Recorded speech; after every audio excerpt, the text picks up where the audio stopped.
B까지 도로를 따라 최단 거리로 가는 경우의 수를 구하라고 되어 있습니다. 그런데 지금 모양이 지금 보면 이렇게 막 들어가는 형태도 있고 이렇게 튀어나온 부분도 있죠. 이런 것 때문에 경우의 수를 구하는 게 조금 힘들 수도 있는데, 이게 어디 부분에만 지금 생각하시면 되냐면 최단거리라는 거에만 생각하시면 돼요. 최단거리라는 거.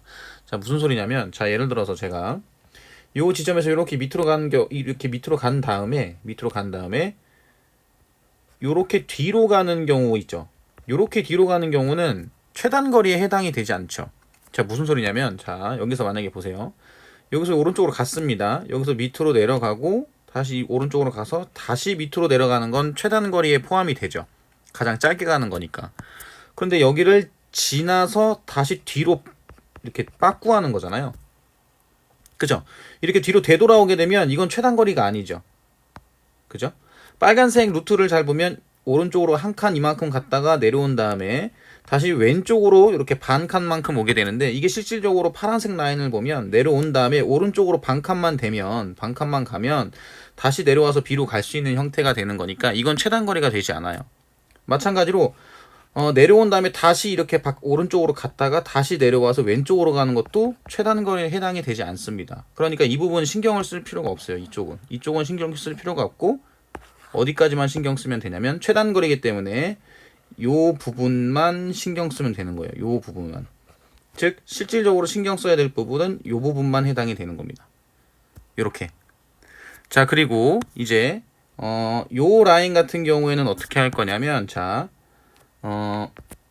오른쪽으로 이렇게 가고 내려가서 다시 오른쪽으로 가는 형태는 최단거리로 볼 수 있는데, 이 지점에서 오른쪽으로 갔다가 그 다음에 내려간 다음에 다시 이 지점으로 가는 건 역시나 최단거리가 되는 게 아니죠.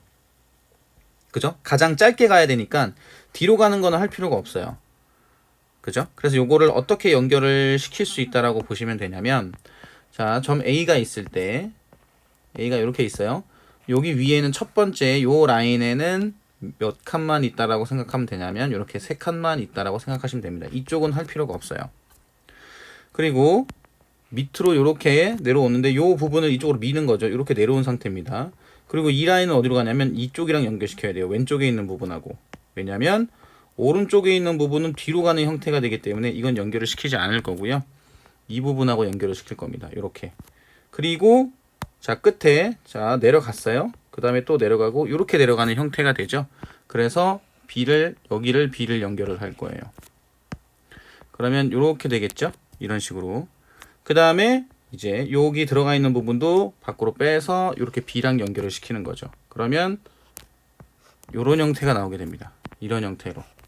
그러면 여기서 여기 빠진 부분을 지나는 경우를 전체에서 빼줄 거거든요.